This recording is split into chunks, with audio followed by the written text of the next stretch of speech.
Vassar College Class of 1956 50th Reunion Memorial. Alumni House used to be reserved for the 50th reunion class. Now it would never fit us, so it's reserved for the 65th, and our class spreads out into Cushing. Who would have thought? So many of us now left to recall those who were taken from us. We're going to name each of them individually in a few moments, but I want to speak of them first as they were together when we were young at Vassar.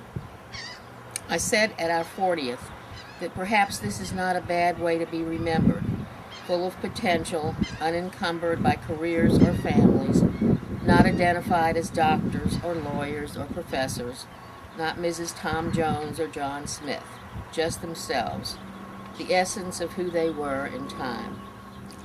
But now the lines are converging, aren't they? We're beginning our 8th decade, and not all the Botox in the world can mask the fact that we've passed 70 and counting.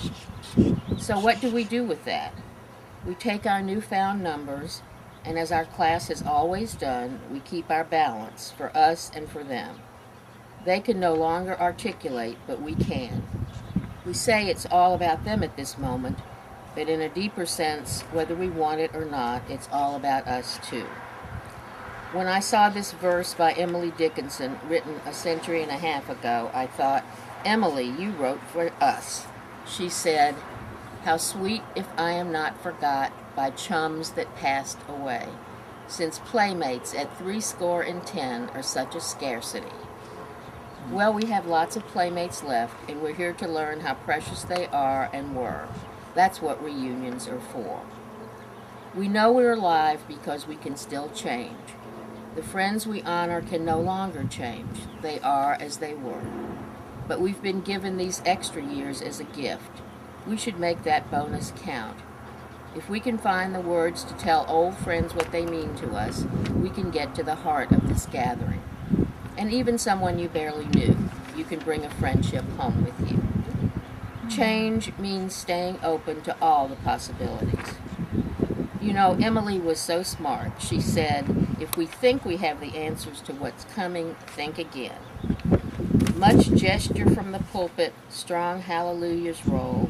Narcotics cannot still the tooth that nibbles at the soul. That nibbling isn't going to stop because, hey, we were trained at Vassar, right? But when we're faced with mysteries about the end of life, I think it's comforting to be sure of one thing, that we're a part of this entity, this class, which includes the living and the dead. It's as though we'll slip from us to them, you know. We'll all be one. Emily said it all. Each that we lose takes part of us. A crescent still abides, which, like the moon, some turbid night, is summoned by the tides.